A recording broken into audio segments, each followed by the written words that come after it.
Hey, Microsoft 365 Nation, Harry Brailsford here. We're going around the horn in the month of June with our contributors who we thank for participating and keeping us honest and giving you great content. We're back with Kew Dwight out of Houston. Ken, before we get going, I got to tell myself, some viewers will know and some will not, but we had a magazine for 6 years, right up into the first part of the Great Recession, called SMB PC, SMB Partner Community. It was in conjunction with Microsoft.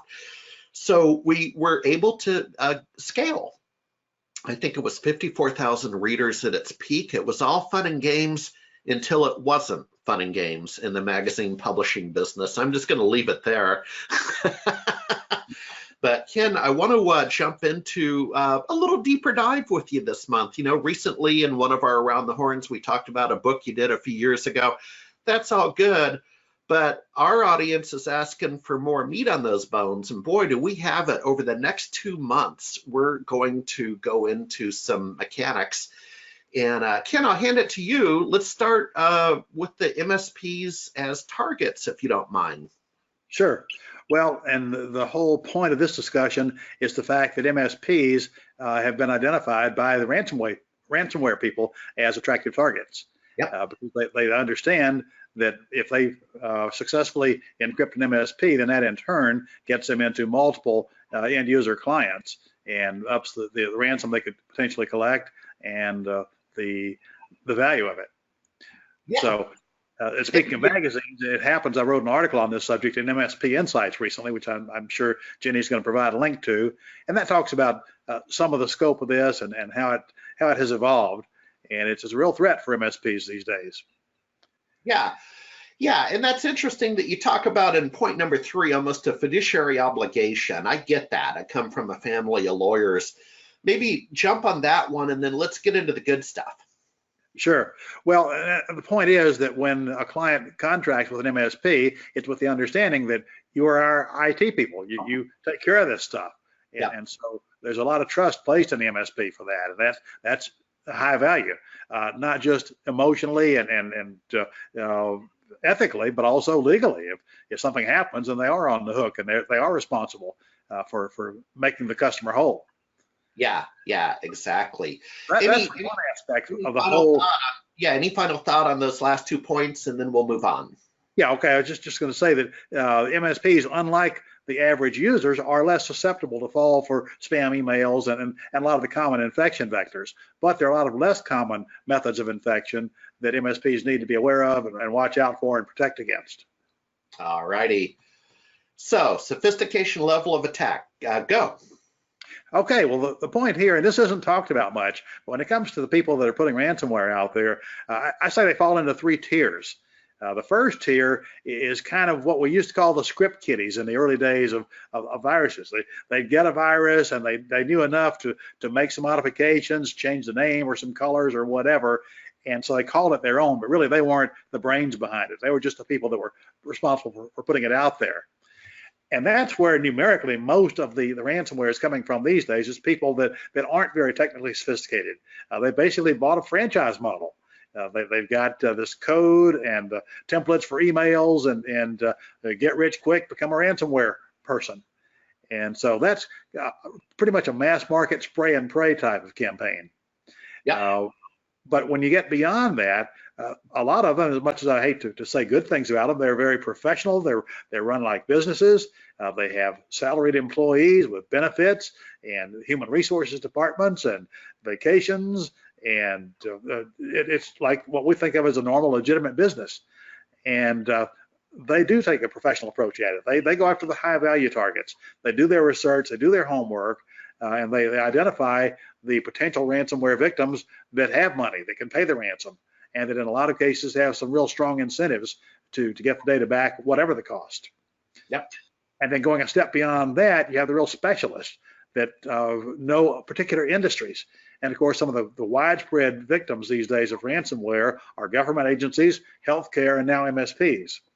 So what I'm saying is these professional, business-like targeted ransomware spreaders are even more specialized in knowing those particular industries, what their vulnerabilities are, what file types they're counting on, and things like that. So those are kind of the three levels that I've identified in terms of who's putting ransomware out there.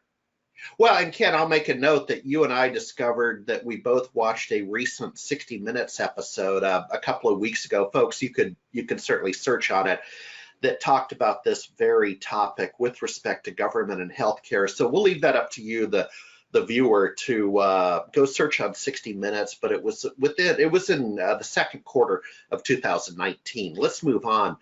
So characteristics, go. Okay, as I mentioned, the lowest level, the script kiddies, really don't have much technical expertise. And they're not looking for the big payoffs. They're looking for a lot of medium payoffs. And so typically that's targeting just anybody, whether it's a home user, small business, or whoever happens to be one of their email recipients.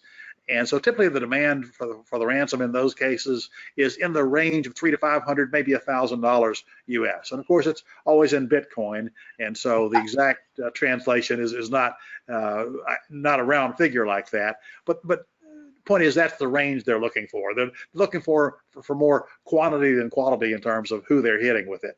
Okay. But along with that, because their lack of technical expertise, they may not be able to decrypt the files. If they followed all the steps appropriately, and then if their intentions are good, then there's a pretty good chance that if you pay that nominal ransom, you will get your data back. But if you run into a stumbling block, you may be on your own. But here again, it depends on which ransomware product they're reselling, because it's ransomware as a service. That's what they're doing.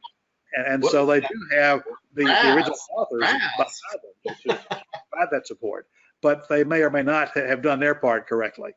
And some of them, frankly, just don't ever have any intentions of giving you your data back. They're going to take the money and run.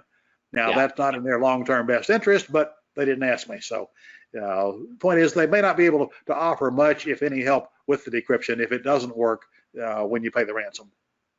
Yeah, the bad guys usually they're not that helpful.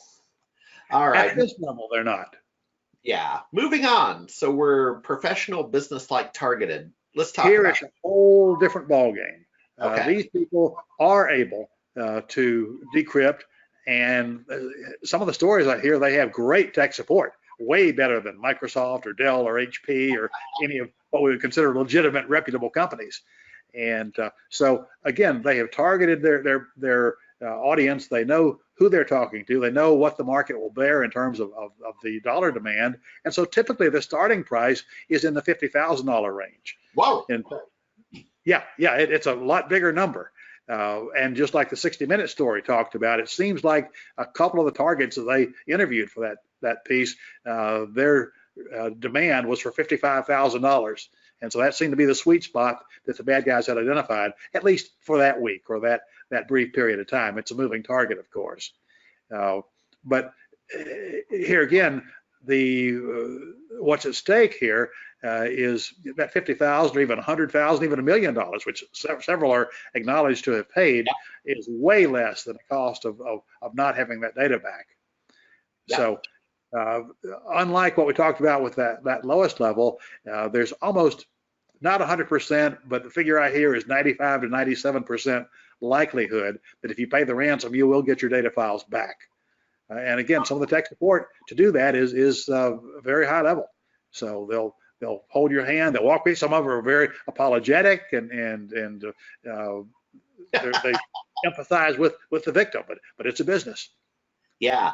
All right. Next slide, please. Specialist in industries. Go. And these, I'm really going to pin it down to three particular industries: governments, and those are mostly county and local governments, including some of the first responders, police departments, fire departments, EMS, that sort of thing, are very common victims. Because again, there's a lot of money available there. Now, unfortunately, those governments in a lot of cases don't spend the money on prevention that they should, or hiring qualified people, or going through what we would consider good business practices. So that's another reason they're a common victim. It's kind of low-hanging fruit, plus the ability to come up with the money if they have to. And again, just to quote, so far the worst case examples, Atlanta and Baltimore. Both of them refused to pay the ransom, which in the case of Atlanta was $55,000. In the case of Baltimore, I think the demand was for $100,000. And both of them, we're not going to pay that ransom. And so far, a year into it, Atlanta acknowledges they've spent almost $20 million. And some data is lost forever. Some services that are still not available. It's just a horrible example of technology gone wrong. And unfortunately, Baltimore has only been out there, it was hit about a month ago, and they've already spent close to $20 million. So none of us like the idea of paying the ransom or supporting those criminal enterprises, but from a pure dollars and cents standpoint, and in the case of governments or tax dollars, you really just have to suck it up. So we screwed up, we didn't do our job, and so we're going to have to do it much as we hate to. I suspect with healthcare, almost every hospital has been hit by ransomware. At least been, not necessarily they have been successfully attacked, but they've certainly been targets because once again, there's big money available and their lives at stake. Literally, if they don't get their data back, people could die. So it's a huge potential target with the money, with the resources, and with a definite need. And then the third category, of course, being MSPs. And I won't say that the bad guys have been MSPs, but they certainly understand the business model of MSPs. They understand how they operate. They understand the one-to-many relationship and the potential payoff from being able to successfully infect an MSP's network and in turn their clients, their users. And so, unfortunately, there have been recent stories about two what I call monster MSPs. They both happen to be out of the US, one in Germany and one in India, but they have tens of thousands of endpoints that they're responsible for. And one of them has clients in 75 countries, including a lot of US victims. And so the point is, if MSPs that size with those resources are successfully compromised, then that pretty well tells you that even, especially a small to mid-sized MSP, has really got their work cut out for them in defending against it. And we're almost out of time. So on the last slide, tell us what you do. People can see on the screen how to contact you and follow up quickly. What is your business model? My business model is really in two parts. Most of what I'm doing these days is training techs on how to deal with malware, ransomware, and other forms of malware. I have some training that I put techs through, and I have several hundred graduates all around the world. So that's about 75% of my business. The other 25%, I'm a little break fix shop. So I'm in the trenches myself. I'm seeing and dealing with this stuff. In fact, this week I'm doing a ransomware cleanup, and I'm most of my clients on that level, I don't look for that business, but enough of it falls in my lap that I respond to it, and that's how I stay in the trenches and aware firsthand of what's going on. But the business that I'm really trying to do more of is the training, because I feel like, just like the one-to-many with MSPs and their clients, if I can train more techs to be more effective at dealing with malware, then I'm elevating the profession, basically. All right, Ken, we're going to see you next month. And folks, we're going to have part 2 on malware. Thank you very much. Have a great day. Thank you, Eric.